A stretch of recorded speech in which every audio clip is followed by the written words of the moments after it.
This is one of this thing given by the Ministry of Agriculture. Oh, okay. It's all right. Yeah. We had a long discussion with myself, Chandrasekhar. I can start. No problem. You can go ahead. Welcome to Talk Back. I wish you all a very happy new year.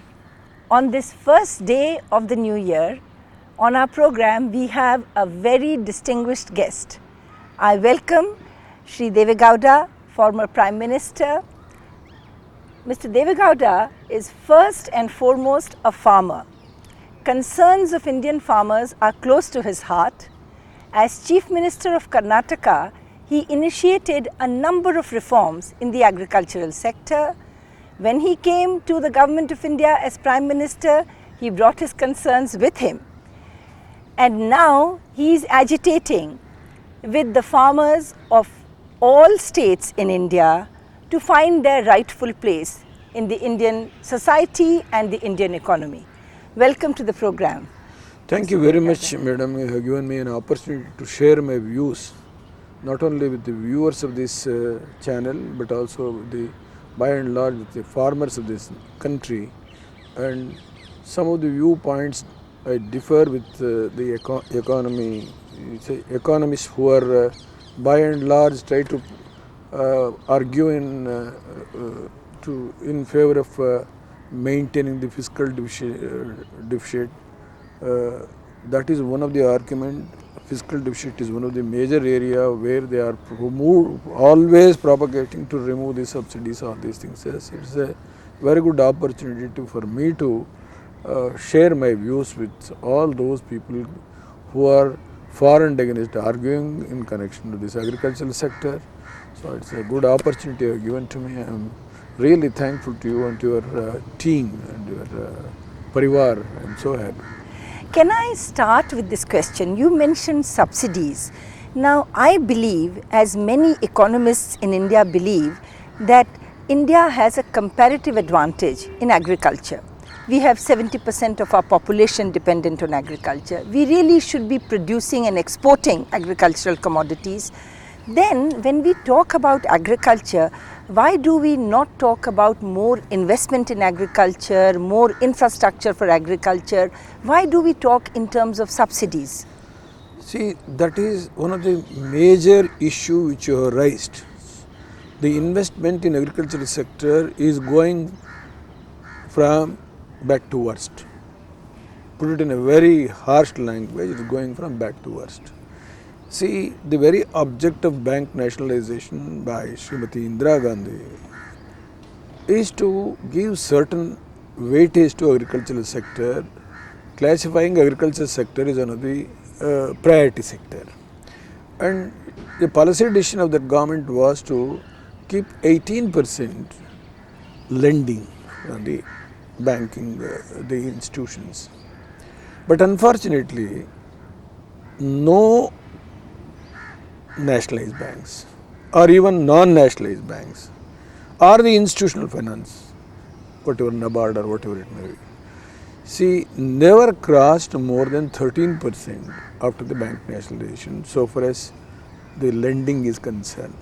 I am only now confined myself to the lending. When the lending is not up to the expectation of the policy makers, then they could have thought over on these issues and try to pull up the concern, the banks or the institutions which are not going according to the norms or the guidelines given by Government of India. This is where Government of India has gone wrong, in my opinion, to be very plain and frank.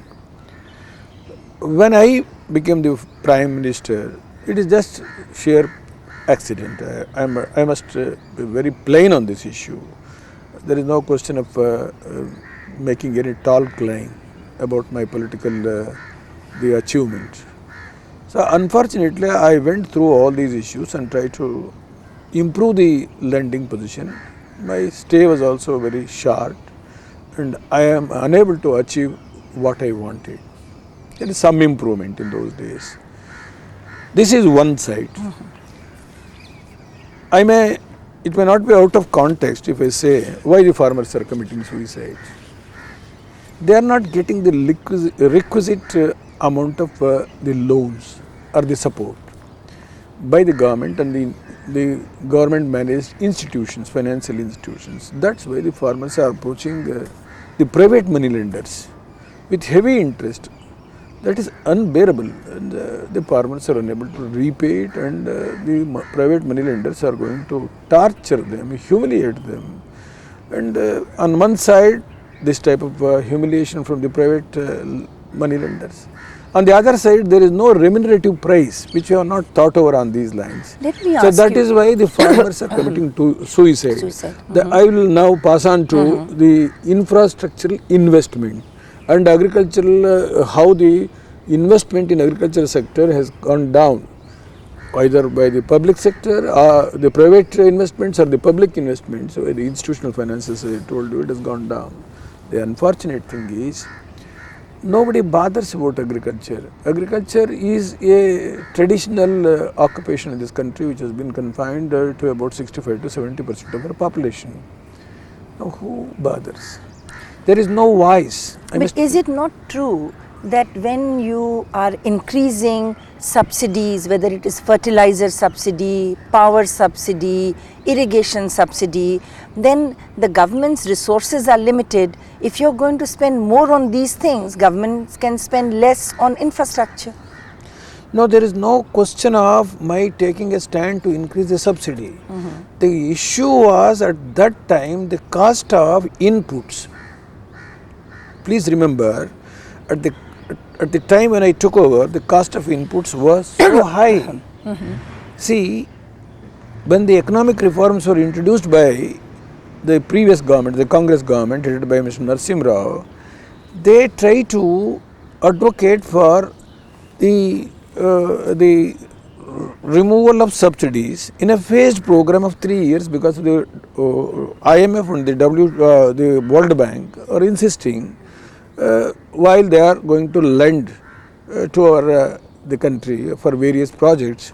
See, the financial condition was so bad at that time. I could understand the concern of the government, but at the same time, I cautioned the government, don't do this. So, where the agricultural sector is concerned, be cautious. So, out of my anger, I went and sat dharna in the house for the first time in my political career, even as MLA or as leader of the opposition or as many. And never in my life I went to that extent. But when I was able to see the writing on the wall about the farming community, what is going to happen, so then I immediately jumped and I sat dharna inside the house. The podium. See, Why I we am telling don't you? have resources. Why I am telling? I am coming to the point now. Yeah. Resources is one of the issue that some of our economists are going to always try to harp on the resources mobilization. Resources mobilization is not a big thing if government of India wants to take certain stringent steps. As Prime Minister for 10 months, I know I have dealt that issue. We have maintained the fiscal deficit within the limit of 4.5%.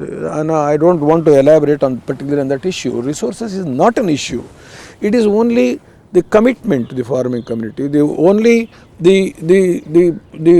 we wanted is, you must see that those people who are in the rural area, who are only toiling their land, whatever the land they have got, 1 acre, 2 acres, half an acre. See, the Indian agriculture is such a Mr. situation. Devadatta, let me ask you.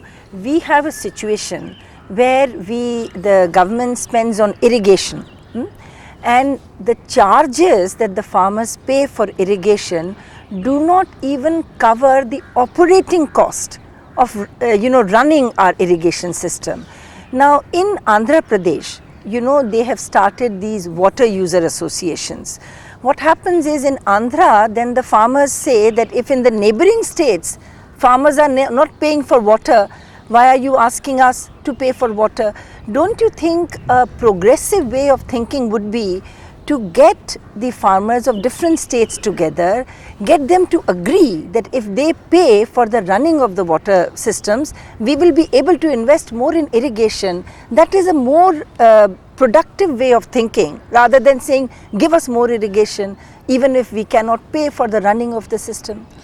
See, the problem today is, it is not the farmers to be blamed. No question of blaming the farmers.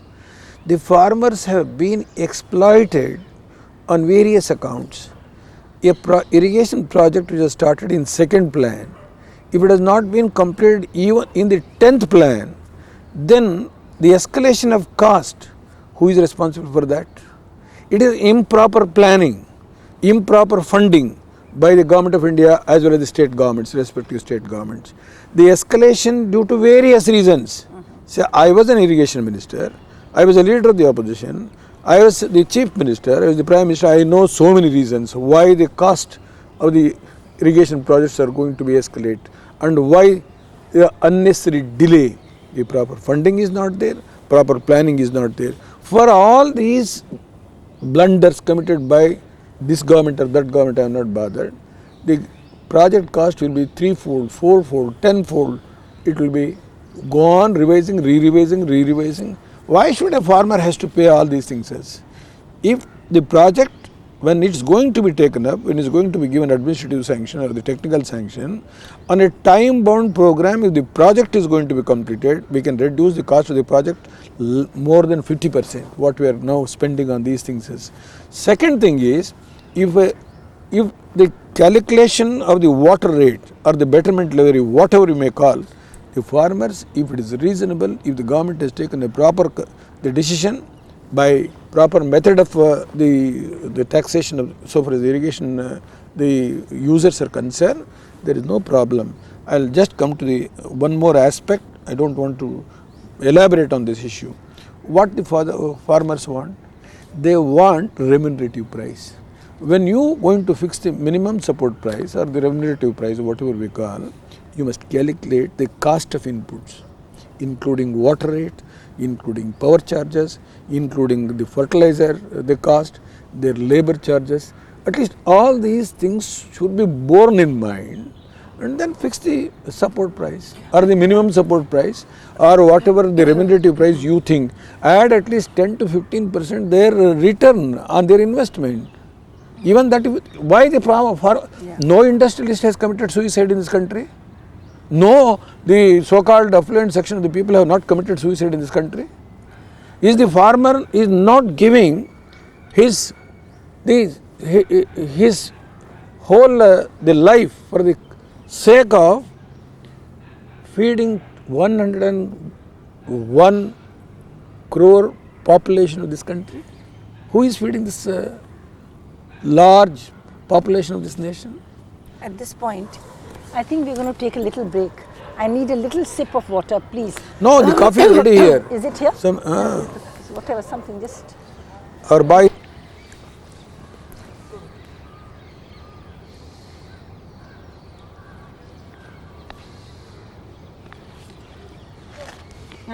Yeah. Mr. Devagowda, as you were saying, we really are facing a very serious situation with respect to agriculture in the country. Let's face it, there is overproduction. Now, do you think that we can use this opportunity to really get some serious marketing reforms done? For example, can we use the panchayats to develop storage capacity? Can we get the private trade in to really ease the situation? See, production is one thing, the marketing is equally important. When we give little emphasis on the issue of the increase our production, the economic situation will not permit us to go for providing infrastructural facilities so far as the marketing is concerned by the government resources I am talking. Now there is no question of any hesitation to say if the private investment is a must. But only thing is, the private investment, when they will come, if they get good return, otherwise they do not want to invest. They always think a person who wants to invest, he will think in terms of what will be his return for the investment. This is where the problem lies.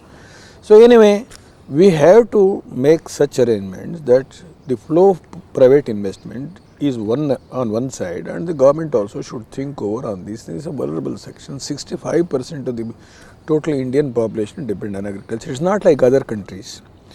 So you can't compare with the developed countries like US or the UK or the European Union.